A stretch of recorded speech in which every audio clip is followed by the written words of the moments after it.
Title Card, Inspirations and Experts with Sofia Sanchez.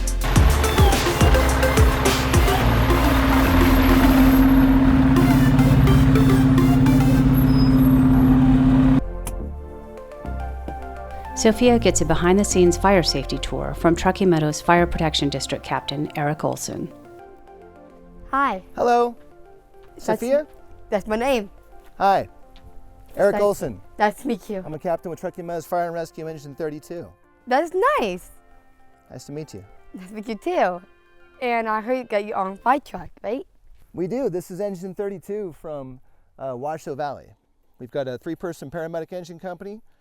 We respond to all types of emergencies, fires, emergency medical calls, vehicle accidents, you name it.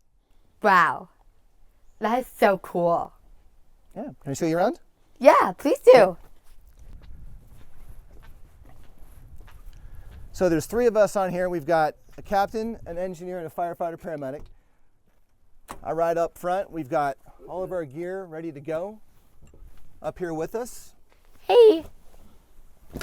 Helmet, coat, pants. I'll put this on. Here you go. Yeah. Whoa. So cool. Wow. I love it. It's kind of amazing. Awesome. And then we've got all kinds of hoses for putting out everything To from let the fire go away. small fires to larger fires. Have you been to a real fire? You got the real fire? Absolutely, yes. This will put out 160 gallons a minute with an 1.75-inch hand line.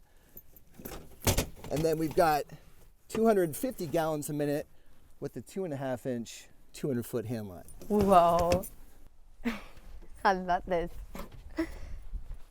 And then over here, we've got all of our medical gear. Ooh. We respond to sick people, people that are injured.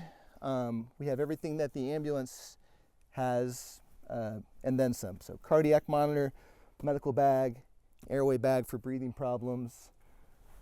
This machine can assist us in performing CPR. Wow. I have a question about that. Yes, ma'am. If it's a family, if a little girl is in the house in a fire, what do you do? If your house is on fire, Yeah. we recommend having 2 ways out of every residence. So 2 ways out of your house, 2 ways out of any room that you're in. So obviously you can go out through your front door, your back door. But if that exit is blocked, you can also leave through one of the windows. We recommend stay low and go. So stay low to the ground to crawl beneath any smoke or heat. Have a medium point outside, and then get out and stay out. Once you're out, do not go back in for anything else. Okay.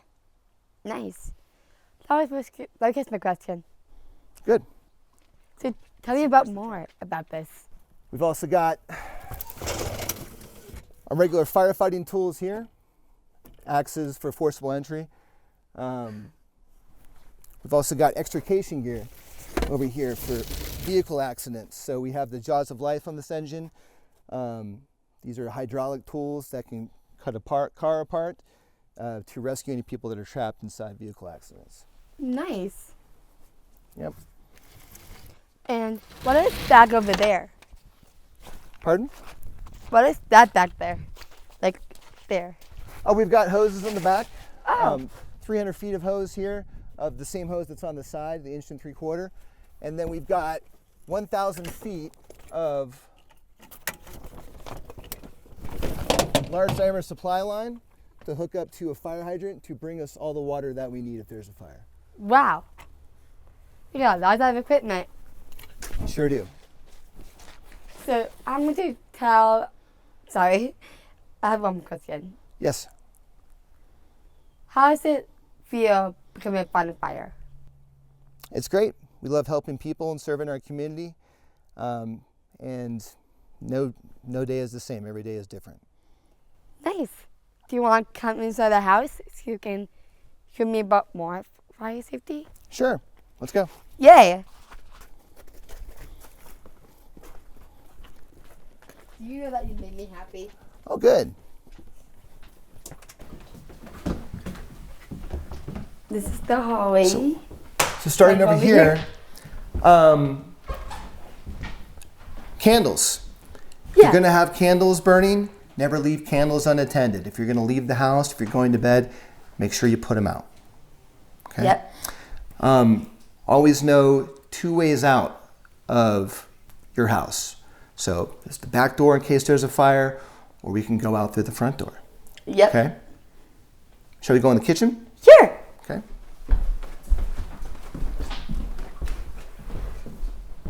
What does this do? This is an example of a smoke alarm. We recommend having them inside and outside every bedroom and on every level of your home. So if your home's more than 1 story, have one on the 1st floor, have one on the 2nd floor.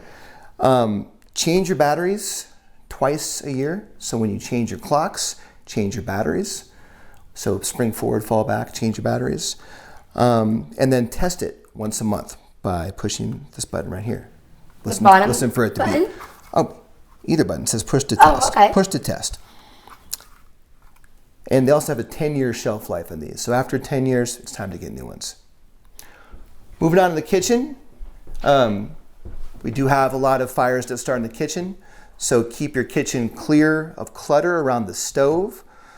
When you have pots and pans on the stove, have the handles facing inward, not over the counter where they can get knocked off. Don't leave cooking unattended. And if a fire does start, cover it with a lid to put it out. Wait till the pot is cool to handle it. Do not put it in the sink underwater. Or you can use the fire extinguisher. So we recommend having a fire extinguisher in your kitchen and in your garage. I know for a fact that we've got one right down here. Oh yeah, that one. That's bad. It's always a safe environment. Yep. Do you know what happens if you can if you put water on a grease fire? I don't know. The grease can splatter and explode and spread the fire around everywhere. So you can get burned, or it can spread the fire to elsewhere. It tends to splatter and go everywhere. We recommend having 3 feet of clearance from any heat source. So maybe just have them farther away, not under the cabinets, because this is a heat source in here, close to the cabinets. You always want to make sure that I don't want this to get burned. Absolutely. Can I hear it down the hallway? Sure. Yay! Oh, there's another one. So here's a good example of a smoke detector outside a bedroom. We recommend them inside and outside. We also recommend sleeping with your door closed, actually, in case there's a fire. Smoke is the most dangerous part of the fire that tends to injure and kill a lot of people. But when you sleep with your bedroom door closed, if there is a fire outside your bedroom, you're going to be protected from the smoke on the inside, and then alerted by the smoke alarm, and then you can escape out of the window if you have to. For example, what if the fire is inside the bedroom? Well, then your smoke alarm is going to wake you up. You're going to stay low and go and get out via that escape route that you would practice before. Then you get outside, stay outside. Space heaters. We recommend 3 feet of clearance around any space heater. So give it space. And then also, when you have any kind of electric space heater, be sure it's always plugged in directly into the wall. These things use a lot of power. And if they're running through an extension cord, that can overload the extension cord, which can fail and start a fire. So they always recommend plugging this directly into the wall. Do not use extension cords. Nope. That's way too dangerous. Exactly. And then, of course, 2 ways out of every room. So if there were a fire in here, we could escape out through the front door or open the window and go out through the front. And that's a safer way. Absolutely. Thank you so much. Thank you for having me. Of course. Logos for Northern Nevada Center for Independent Living and Southern Nevada Center for Independent Living.